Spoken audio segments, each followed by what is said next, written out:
Question period. I recognize the Leader of the Opposition.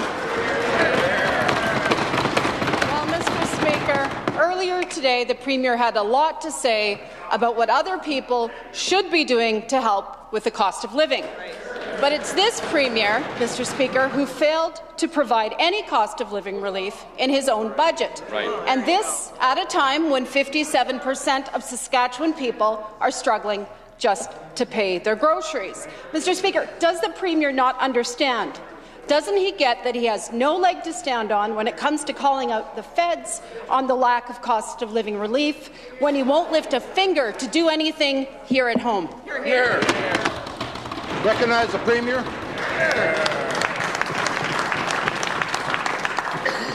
Speaker, we were on a committee with the federal parliament this morning, Mr. Speaker, discussing the inflationary concerns that I think, in fairness, we share in this province and across Canada of the carbon tax, in particular when it comes to a carbon tax that traditionally outside of Quebec has been a harmful tax and a harmful policy, but has at least been somewhat fairly applied across the nation. That all changed when the federal government the federal coalition government made a decision to remove the carbon tax off home heating fuel, largely impacting those families in Atlantic Canada. What we had asked and continue to ask the federal government to do is to treat all Canadian families fairly. Mr. Speaker, remove the carbon tax off of all home heating fuels, all types, Mr. Speaker, which would then allow all families to not pay that harmful tax, at least on the fuel that we utilize in heating our home. So what we have done in Saskatchewan, Mr. Speaker, what we've done in Saskatchewan is acted where we can act, and we've removed that carbon tax from the home heating fuel that we control, Sask Energy, Mr. Speaker, so off our natural gas customers, as well as any of those, largely in northern Saskatchewan, that might use electric heat, Mr. Speaker. The savings is about $400 a year for a family, Mr. Speaker. We feel that's significant. It's more than the $128 that is being received by an Ontario family, Mr. Speaker, in the reduction of their gas tax. Mr. Speaker, it's significant cost savings. In addition to the $2 billion that is present in this budget each and every year. Recognize the Leader of the Opposition. Mr. Speaker, this tired and out-of-touch government is failing to deliver when it comes to the cost of living, and they're failing to deliver when it comes to creating good jobs and growing the economy. Last Friday, the year-end numbers for businesses gained or lost throughout the country were released, and in 2023, Saskatchewan lost 372 businesses. Does the Premier think that it's the sign of a strong economy that we've lost more than 370 businesses last year alone? Recognize the Premier. Where we are year over year in these provinces, we're up over 18,000 jobs, Mr. Speaker. That's over 1,000 jobs each and every month, about 1,500 jobs each and every month here in the province. That's the last year, Mr. Speaker, and we're creating jobs at a quicker pace than we ever have in the history. We're also, Mr. Speaker, more people are moving here, more people are staying here, Mr. Speaker. We're long past the days of where Saskatchewan's fastest growing city was Calgary, Mr. Speaker, long past those days. Mr. Speaker, 30,000 people chose to move here, stay here just last year, Mr. Speaker. Our population is up 30,000 people. We're growing at a rate faster than we have ever grown in the history of our province, Mr. Speaker. That's because we are a place that is attracting investment into the mining industry, into the ag value-added industry, Mr. Speaker, into even the oil industry in this day and age, Mr. Speaker, of which we discussed this morning on the federal committee call that I was on, Mr. Speaker. So Saskatchewan is really working against,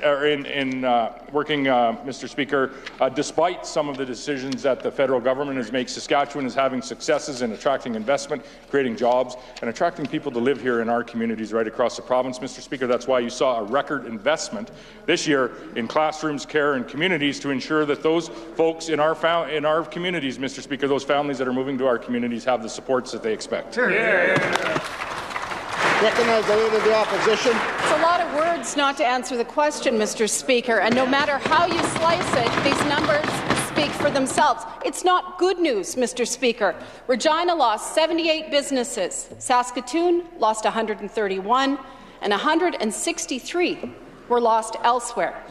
When this Premier came to office, there were 24,000 891 active businesses in this province, and since then, we've lost 230. How does the Premier defend the fact that there are 230 fewer businesses in this province than there were when he came to office? Right. Recognize the Minister of Trade and Export Development. There they go again, Mr. Speaker. Every chance they get, they try and talk down the economy. They attack our job creators. They attack our businesses. Today, we had some historic news, Mr. Speaker, something that they won't even acknowledge. The fact that our population is growing at a rate that it has never grown at before, Mr. Speaker. Over the course of the last year, 30,000 new people are calling Saskatchewan home. That is something that we are proud of, Mr. Speaker. It's something that the public of this province are proud of, and it's something that the NDP are now heckling about from across the floor. I think, Mr. Speaker, that says everything you know about the New Democrats. A party that lost population during their 16 years in power, Mr. Speaker. We've created 18,000 jobs over the course of the last year. The future in this province is incredibly bright, and the 30,000 new Saskatchewan residents know that is the case. Recognize the Leader of the Opposition. Speaker, the minister wants a gold star, but the fact that there are 230 fewer businesses with more people, Mr. Speaker, explains why unemployment is forecast to go up in their own budget. And these are the facts. And the facts show that this Premier has the worst economic record in the country. Right. During this Premier's time in office, we've seen less than 1% economic growth, and the budget is forecast to be only 1% in the coming years. The Premier also, Mr. Speaker, has the worst job creation record in the country.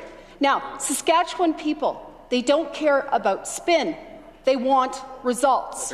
How does the Premier defend the record on the economy, a record of losing hundreds of businesses? Recognize the Minister of Trade and Export Development. What utter nonsense from the NDP, Mr. Speaker. A party that takes every opportunity to be negative. A party that has no plan for the future, Mr. Speaker. And we know that because when they were in government, they lost people. They destroyed jobs. They sent young people fleeing to Calgary. Today alone, Mr. Speaker, we have this incredible news. We have added, in the last year alone, a city the size of Moose Jaw. In the last year alone, Mr. Speaker, over the course of the last 16 years, we have added a city the size of Regina, Mr. Speaker. They chased everybody out of the province. They nationalized businesses. They had people and companies leaving in droves, Mr. Speaker. On this side of the House, we know, and the 30,000 people who moved to Saskatchewan know, our future is incredibly bright, and they've chosen to make their home right here in Saskatchewan. Recognize the member from Regina Elphinstone Centre. Mr. Speaker, this tired and out-of-touch government is quickly earning the reputation of one that does everything they possibly can to conceal real facts from the people of Saskatchewan. We see that through the way that this government responds to FOIs, how they answer questions in this Assembly, and we saw that last week with the release of the budget. It's a time-honoured, long-standing practice that opposition members get to attend a technical briefing with government officials in the public service to ask questions about the details of the budget. We asked a number of detailed questions, and undertakings were made to provide answers before the end of the day. It's been a week, and there's still been no answer. When will we finally get answers that we were promised?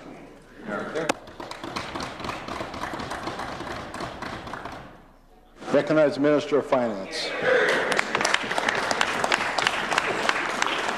Indeed, as the member opposite said, it's been a long-standing tradition that the members in opposition get a technical briefing with the officials the morning of the budget. They can ask their questions. I do not attend that, Mr. Speaker, so therefore I am not aware of what questions they have asked. Recognize the member from Regina Elphinstone Centre. Mr. Speaker, getting answers to basic questions out of this tired and out-of-touch government, it's like pulling teeth. The information we were asking was all very straightforward. Questions like, what is the forest fire budget? What's the breakdown of school division funding? What are the potential costs of the teachers' contracts? These are basic questions that have clear answers, and the Sask Party should be able to provide them in a timely way. How does the Finance Minister justify 1 week of radio silence on these basic requests for information about her budget? Hear, hear. Recognize the Minister of Finance. Mr. Speaker, I'm sure that the member opposite will be very pleased to know that all of those questions can be asked specific to the ministries they apply to and the minister who is responsible for those ministries in budget estimates, and they get to request how many hours they want in each of those budgets, 75 hours in total. So the member opposite will be very pleased to know that they will get the answers to the questions on that format. Recognize the member from Regina Elphinstone Centre.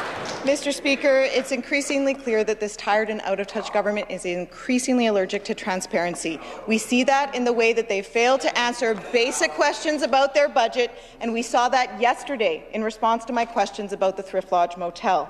I asked again and again, how much money did that Minister of Social Services pay out to the Thrift Lodge Motel, the same motel that the Sask Party member for Regina Northeast is an investor in? When will we finally get an answer on the payments made in each of the last 5 years? It's not that hard, Mr. Speaker. Hear, hear. Recognize the Minister of Social Services. Mr. Speaker, we've been over this many times. I've provided an extensive amount of information to that member. We subsequently asked for more information, and as I indicated yesterday, that will be provided in due course, Mr. Speaker. In terms of hotel expenditures, Mr. Speaker, in general, the amount of hotels, particularly here in Regina, has decreased that are willing to work with, especially on the income assistance side, with challenges with individuals that might be staying and might need services, Mr. Speaker. And so, therefore, as a result, there will be more expenditures in less amount of hotels, Mr. Speaker. What the member opposite didn't do yesterday as well is answer my question, and when asked about it in the media, had absolutely no answer, Mr. Speaker. What is the amount that we should not use to pay for an individual who is in a very difficult situation, Mr. Speaker? The member talked about mobile crisis in her member statement. Recognize the member from Regina Elphinstone Centre. Another minister auditioning for opposition. We love to see it, Mr. Speaker. He says he'll provide it in due course, and indeed, Mr. Speaker, yesterday in the rotunda, the minister said finally that he would provide some answers on that Thrift Lodge Motel, and that the answers would come before the end of session. The end of session, Mr. Speaker. This is a government that has enough staff to lurk outside our office and watch who comes and goes from question period prep. They have thousands of staff at their disposal in the civil service, and their commitment is to provide 5 numbers before the May long weekend. What a joke. Mr. Speaker, there's no time like the present. When will we get these details? When will the minister just rip off the Band-Aid and come clean with how much he's paid to his office mates' Thrift Lodge Motel in each of the last 5 years? Recognize the Minister of Social Services. Speaker, it's interesting, her member statement. I thought it was a great one today about mobile crises and how important they are to vulnerable people in our province. They very often refer people to hotels. So, Mr. Speaker, would that member tell mobile crisis that there's an amount that we can't help a vulnerable person in our province, Mr. Speaker? So, if she wants to not spend on that, she should say what the alternative should be, Mr. Speaker. We're going to continue to work on this, Mr. Speaker. First of all, to help vulnerable people. Number 2, on the policy side, we're going to increase. We're going to look at the amount of hotels we use. Hopefully, get a better rate going forward, Mr. Speaker. But at the end of the day, it's got to be about vulnerable people in our province, which that member advocates for. She asked for hotels from the ministry and mobile crisis, Mr. Speaker. So again, I ask her, what is the number that she would not house someone for the night in a vulnerable situation? Hear, hear. Recognize a member from Saskatoon Eastview. Mr. Speaker, this tired and out-of-touch government deserves an F when it comes to basic transparency. And they deserve an F- when it comes to their record on education. That's right. Now, the minister loves to talk about record funding in the budget We've heard that same rhetoric from the minister before him, and the minister before him, and the minister before him. But when you factor in inflation, Mr. Speaker, this budget provides $436 million less in supports than the first budget brought under this Premier's watch back in 2018. How can the Sask party put classrooms into the slogan for their budget when they've done such a terrible job in providing the supports our students need? Hear, hear. Recognize the Minister of Education. Well, Mr. Speaker, it's good to see both the STF and the NDP this week using letter grades. It's nice to see that they're endorsing a return to letter grades and report cards that can be understood by parents and students alike, Mr. Speaker. But, Mr. Speaker, let me just say this. As I've outlined many times on this floor before, this province, the taxpayers of this province, invest more into K-12 education per capita than anywhere other province in the country, Mr. Speaker. That means more of their tax dollars, my tax dollars, your tax dollars go into our K-12 education system every single year, Mr. Speaker, to support our students, Mr. Speaker. Mr. Speaker, it's pretty unbelievable that, the members opposite deride this education budget when there's 9 new schools, 2 major renovations, in addition to the capital projects that we already have going on, Mr. Speaker. That shows that our government is going to continue investing in education as we have for the last 15 years. Thank you, Mr. Speaker. Recognize a member from Saskatoon Eastview. We now have the Minister of Education deriding his own ministry's policies on the floor of the Assembly. And it certainly tracks for a tired and out-of-touch government that has taken hundreds of millions worth of purchasing power away from local divisions. That's a fact.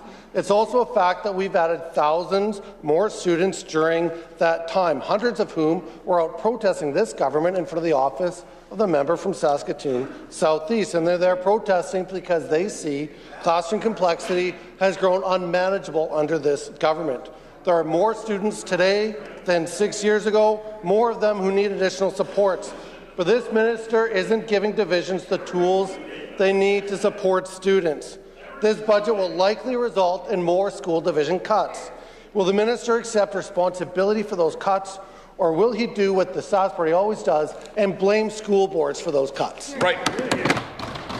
Recognize the Minister of Education. We're not sure who to believe over there, Mr. Speaker.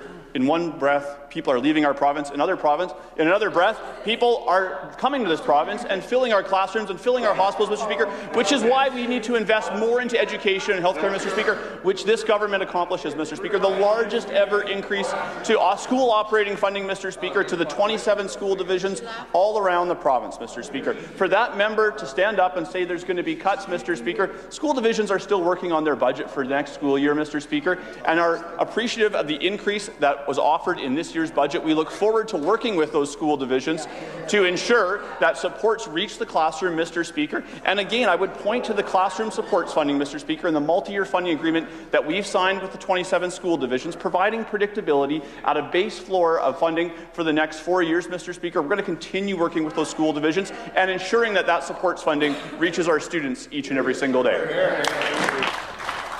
Recognize a member from Saskatoon Eastview. Mr. Speaker, we're here talking about this government's failed record in education. Their funding hasn't kept pace with inflation, and it's clear as day in the staffing documents that we had to FOI just to get our hands on it. They show that 15,000 new students have been added to our system since 2016, but only 1 new classroom teacher during that time period. It doesn't make any sense, and it's why teachers and parents and now students are done with this minister and this tired and out-of-touch government. How does the Minister of Education defend hiring only 1 classroom teacher for 15,000 new students? Recognize the Minister of Education. Speaker, I don't know why the member opposite would have to FOI the education staffing profile. It's available publicly on Saskatchewan.ca and the Ministry of Education website, Mr. Speaker. Mr. Speaker, at the end of the day, it is the 27 school divisions that hire the teachers and support staff and professionals that serve our students in communities all around the province, Mr. Speaker. That member would know well, having worked in the education system, that staffing numbers do fluctuate. But, Mr. Speaker, what we are seeing is more students, more supports, and more teachers in our classrooms all across the province, Mr. Speaker. In addition, Mr. Speaker, to the additional investments that we're making in education capital, Mr. Speaker, a record $216 million being invested into education capital in this next fiscal year alone, Mr. Speaker, building schools, renovating schools, and making sure that we have great facilities and great support staff for our students to learn from. Recognize the member from Regina Coronation Park. Thank you, Mr. Speaker. New numbers out today show that Saskatchewan population growth, which started under the NDP, continues. That's right. It's the great news that thousands of people moving here from around the world. But when you look at the detail, it is clear that this tired and out-of-touch government isn't doing enough to ensure that the newcomers come over here to Saskatchewan, they call it to this government, and be living over here in a good state. Only 58% of newcomers who arrived here 5 years ago still living here. Right. That's right. Does the Sask Party government think it is acceptable more than 40% of newcomers pick up and leave this province within next 5 years? Recognize the Minister of Trade and Export Development. Well, I think everybody has just seen Exhibit A, why the NDP have no credibility, Mr. Speaker. The member before is standing up, demanding more funding for education, saying the population is growing so quickly, Mr. Speaker, you have to put in tons more money. The member then stands up, Mr. Speaker, and says everybody's leaving. You guys have to get your story straight, Mr. Speaker. You can't change question to question. The reality is, Mr. Speaker, which we saw today from Stats Canada, which is an organization that doesn't lie, Mr. Speaker, that showed that 30,000 new Canadians have made their home here in Saskatchewan, Mr. Speaker, something that we are incredibly proud of, something that everybody in this province should be proud of, not criticizing like the members opposite. Recognize the member from Regina Coronation Park. Speaker, 42% of newcomers living within 5 years. And that number is getting worse. Saskatchewan has seen the largest decline in immigrant retention of all the provinces during the premier times in this government. Right. That is a fact. We should welcome our newcomers to this province, but we need to make sure we provide the support that they need. Why is the Sask Party government seeing the largest drop in immigration retention out of all the provinces in the country? Recognize Minister of Trade and Export Development. Well, again, Mr. Speaker, we're seeing why this is an opposition with no credibility, Mr. Speaker. The reality is that this province is growing, and this province is growing at a rate that it has never grown before. Over the course of the last 16 years, Mr. Speaker, we have added 250,000 new people to our provincial population. That's a growth rate of 25%, something that we have never seen in the history of this province before, Mr. Speaker, something that we are proud of, and frankly, I think something that everybody in this province is proud of. Adding a new city the size of Regina over the course of the time that we have had the opportunity and honour of forming government. And the reason that we have been able to do that, Mr. Speaker, is because we have created jobs. We have created opportunities. We have worked with our job creators to create those opportunities so newcomers, whether they be from outside of Saskatchewan or outside of Canada, can make their home here, build their lives here, have their families here, and have a wonderful life. Recognize the member from Saskatoon University. Mr. Speaker, 476 lives were lost to overdose last year. In Saskatoon alone, 85 families lost a loved one to this crisis. But this overdose crisis isn't only happening in our urban areas, Mr. Speaker. It's also happening, changing the lives of people in rural areas like Yorkton, Wynyard, Stoughton, Priestville, Nipawin, Punashai, and the list goes on. Nearly every community has been impacted by this crisis in one way or another. Will the minister finally admit that his plan isn't working and commit to providing evidence-based supports to save lives today? Good question. Recognize the Minister of Mental Health and Addictions. Thank you, Mr. Speaker. And certainly our government is well aware that the challenges of addictions aren't only isolated to our large cities. They extend across our province, across the country, and certainly across the world, Mr. Speaker. And that's why with the 500 addictions treatment spaces that we are adding, we're seeing those added across the province, Mr. Speaker. We've added spaces in Lloydminster. We've added spaces in Regina, North Battleford, Estevan. We've added virtual spaces, Mr. Speaker, that individuals across the province can access. In fact, one of the spaces that we added, Mr. Speaker, is in North Battleford, Poundmaker's Lodge. And I would like to thank the member from Saskatoon Centre for her support on that, Mr. Speaker. Here's a quote that she gave CBC when she said, "This treatment centre is from an Indigenous perspective, and as the critic for First Nations and Métis relations, it's important for me to show support for programming that is being developed here in Saskatchewan. Saskatchewan definitely needs this." Mr. Speaker, we agree.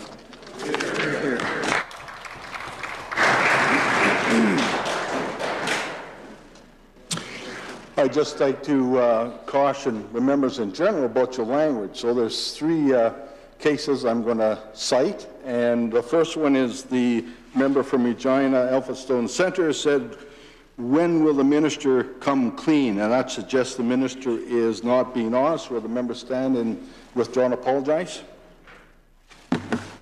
Mr. Speaker, I withdraw and apologize. The second case is by the Minister of Education. He said, "Not sure who to believe." Suggests lying. Will the minister please stand and withdraw and apologize? Withdraw and apologize, Mr. Speaker. Third case is by the Minister of Trade and Export Development. Said, "An organization that doesn't lie, inappropriate." Will the minister stand and withdraw and apologize? Withdraw and apologize.